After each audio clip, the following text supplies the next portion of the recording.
Andhra special గోంగూర మాంసం. పుల్లని గోంగూర, మెత్తగా ఉడికిన మాంసం, మసాలాల ఘాటు ఆహా!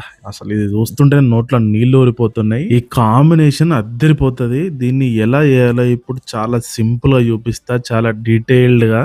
ముందుగా ఒక కప్పు వెల్లుల్లి, కొన్ని ఎండుమిర్చి, ఒక చిన్న కప్పు ధనియాలు, కొన్ని పచ్చిమిర్చిలు వేసుకొని కలుపుకోవాలి. ఇప్పుడు పసుపు, ఉప్పు, జీలకర్ర. ఇప్పుడు ఒక 3 కట్టల ఫ్రెష్ గోంగూరాకు. ఇప్పుడు ఇలా మెత్తగా దగ్గరకు వచ్చిన తర్వాత చల్లార్చుకొని మిక్సీ పట్టుకోవాలి. ఇప్పుడు మటన్ కోసం యాలకులు, లవంగాలు, దాల్చిన చెక్క బగారాకు వేసుకోవాలి. ఇప్పుడు కొన్ని ఉల్లిపాయలు, కొన్ని పచ్చిమిర్చి, ఒక స్పూన్ అల్లం వెల్లుల్లి పేస్ట్. ఇప్పుడు మనం ముందుగా శుభ్రం చేసి పెట్టుకున్న మటన్ వేసుకోవాలి. ఇప్పుడు కొంచెం పసుపు, ఒక కప్పు కారపొడి, కొంచెం అంత ధనియాల పొడి, తగినంత ఉప్పు వేసుకొని మంచిగా కలుపుకోవాలి. ఇప్పుడు ఒక 2 గ్లాసుల నీళ్లు పోసుకొని కాసేపు ఉడికించుకోవాలి.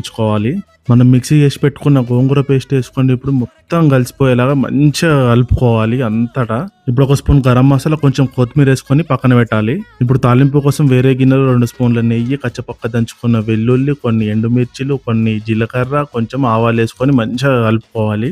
ఇప్పుడు వేరే స్టవ్ మీద ఉడుకుతున్న కర్రీలో ఇది వేసుకొని మంచిగా కలుపుకోవాలి అంతటా. రెడీ అయిపోయింది అద్దరిపోయే గోంగూర మాంసం కూర. ఇది నచ్చితే లైక్ చేయండి, షేర్ చేయండి, ఫాలో కొట్టండి. Thank you.